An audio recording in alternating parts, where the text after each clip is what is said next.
ఇది బొటనవేలు, ఇది ఒక బోన్. అయితే ఇక్కడ ఒక పాయింట్ ఉంటుంది, ఇది SP1 అంటాము. ఇప్పుడు మనకి ఏంటంటే కావాల్సింది గ్యాస్ట్రైటిక్కి ఇప్పుడు ఇండైజెషన్ మీకున్న పల్స్ ప్రకారం SP2 చేస్తున్నాను. ఓకే, దానివల్ల ఎక్కడ SP3 ఉంటుంది. అంతకుముందు చెప్పాను SP3, ఇది కూడా మంచి పాయింట్ అని చెప్పాను. అవును. ఓకే,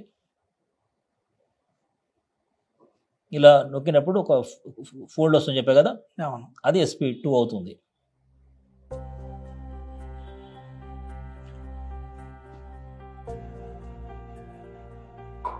కొంచెం పించింగ్ ఉంటుంది.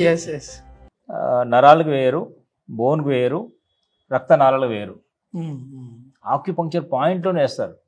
ఓకే, అది బోన్ టచ్ కాదు, రక్తనాళాలకు టచ్ కాదు, వెజల్స్కి. అట్లా నర్వ్స్ ఉంటాయి, నరాలు అంటాం కదా, వాటికి టచ్ కాదు, టిష్యూలో కూడా వెళ్ళదు, జస్ట్ స్కిన్ పైపర్లోనే ఉంటుంది. ఓకే, అది ఆక్యుపంక్చర్ పాయింట్. అది ఈ విధంగా ఎంతసేపు ఉంటే మనకు జస్ట్ యాక్చువల్గా చెప్పాలంటే ఒక 1 minute కన్నా ఎక్కువ అక్కర్లేదు. 30 seconds 40 seconds 1 minute చాలు. ఇప్పుడు తీసేస్తున్నాను. ఓకే ఓకే, ఈ తర్వాత ఈ నీడిల్ని డిస్పోజ్ చేసేస్తాం. ఓకే ఓకే, కొంచెం కడుపు తేలికైన ఫీలింగ్ అయితే వస్తూ ఉంటుంది, ఖచ్చితంగా ఉంటుంది. పొట్ట లైట్ అయిపోతుంది. అదే అంటే మామూలుగా ఓపెన్గా చెప్పాలంటే కొంచెం ఏదో అంటే పట్టేసినట్టుగా ఉండే ఫీలింగ్ అయితే ఉన్నది. ఇప్పుడు జస్ట్ ఆ పంచర్ చేసిన తర్వాత ఒక 1 minute అంతే, నేను కూడా ఎక్కువ కూడా లేను కదా, 1 minuteలోనే కొంచెం రిలాక్స్గా ఉంది. అంటే ముందు నుంచి కూడా పూర్తిగా గ్యాస్ట్రిక్ ప్రాబ్లం అనేది నాకు లేదు, కానీ కొంచెం కడుపు ఉబ్బరం అంటాం కదా, ఆ ఫీలింగ్ ఉన్నది. ఇప్పుడు ఆ ఫీలింగ్ అయితే లేదు. నిజంగా ఏదో మ్యాజిక్ ఉన్నట్టు ఉంది సార్ ఆక్యుపంక్చర్ లో. చాలా ఫాస్ట్ రిజల్ట్స్ ఉంటాయి. ఇది అక్యూట్ కండిషన్ కూడా వస్తాయి. ఇది చేసిన తర్వాత ఏమైనా జాగ్రత్తలు తీసుకోవాలా అంటే ఇవి తినాలి ఇవి తినకూడదు అన్నట్లుగా? ఏది తిన్నా నమిలి తినండి, టైం తినండి. ఓకే, అది important. Proper chewing is important. ఈ డయాఫ్రమ్ కొంచెం మూవ్ అయినా కూడా ప్రతి ఆర్గాన్కి ఎలా ఉంటుంది అంటే చాలా ఫిక్స్ అయి ఉంటాయి, ఎవరి ఏరియా వాళ్ళది. లంగ్ ఎంత, కిడ్నీ ఎంత, స్ప్లీన్ ఎంత, ఇటు కొంచెం ఇంకో ఆర్గాన్ ఇటు వచ్చిందంటే ఇంకో ఆర్గాన్ ఇబ్బంది అవుతుంది. అంత అమెరికా అట్లా ఉంటుంది.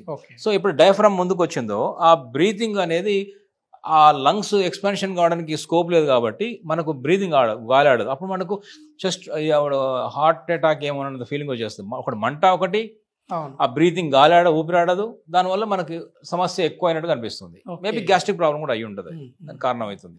ఇది ఒక సమస్య. ఈ ఆక్యుపెన్షన్లో ఏంటంటే ఒక అద్భుతమైన పాయింట్ చెప్తాను, ఇది ఎవరికైనా వాళ్ళు చేసుకోవచ్చు, అది రెగ్యులర్ చేయొచ్చు. ఇందాక అనుకున్నట్టు అది అనేక సమస్యలు పరిష్కారం అవుతుంది, ఒక గ్యాస్టే కాదు. ఇందాక అనుకున్న గ్యాస్ వల్ల మోకాళ్ళ నొప్పులు వస్తాయి అనుకున్నాను, ఎందుకంటే గ్యాస్ ఎక్కడ వెళ్తే అక్కడ నొప్పులు స్టార్ట్ అవుతాయి. సో అది మీరు గమనించారో లేదో, మోకాళ్ళలో ఈ గ్యాస్ ఫామ్ అయ్యే పదార్థాలు తిన్నప్పుడు, పప్పులు కానీ పులుసు చింతపండు కానీ తిన్న రోజుల్లో నొప్పులు ఎక్కువ ఉంటాయి. పదార్థాన్ని బట్టి డైజెషన్, గ్యాస్ దాన్ని బట్టి గ్యాస్ ఫార్మేషన్, దాన్ని బట్టి నొప్పులు. ఓకే, అంతా ఇంటర్లింక్ అనండి. అందువల్ల ఇక్కడ డైజెషన్ పెంచి చాలు, మిగతా అన్ని సర్దుకుంటాయి. ఇందాక మోకాళ్ళ నొప్పులు కూడా గ్యాస్ట్రిక్ ప్రాబ్లం లేకుండా చూసుకోవాలి. సో ఇప్పుడు ఏంటంటే దీనికి SP2 అనే పాయింట్ చూసుకోవచ్చు స్ప్లీన్ మెరిడియన్లో. మళ్ళీ డైజెషన్ సంబంధించిన స్ప్లీన్ అండ్ స్టమకే చూస్తాయి.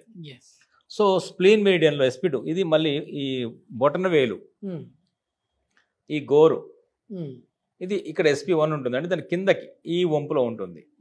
ఇలా వేలు మడిచినప్పుడు ఒక గీత వస్తుంది, ఆ గీతలో ఉంటుంది SP2 పాయింట్. ఓకే, ఇది 1, ఇది 2, ఈ 2, ఇది 3 అంతమంది చెప్పాం. ఈ 2 కానీ ఈ 3 కానీ ఇది కూడా చేయొచ్చు, ప్రాబ్లం లేదు. బట్ 2 చాలా వరకు బెటర్. కొని ఎక్కడ పించింగ్ ఉంటుందో అక్కడ ప్రెస్ చేయండి, ఒక 1 minute దాకా చేయొచ్చు, సైడ్ ఎఫెక్ట్స్ లేవు.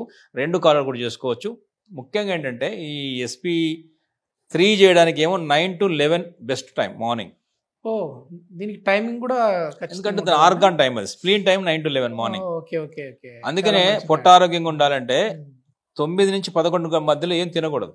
ఏం తినకూడదు ఆ టైంలో. 9 ముందు తినాలి, 11 తర్వాత తినాలి.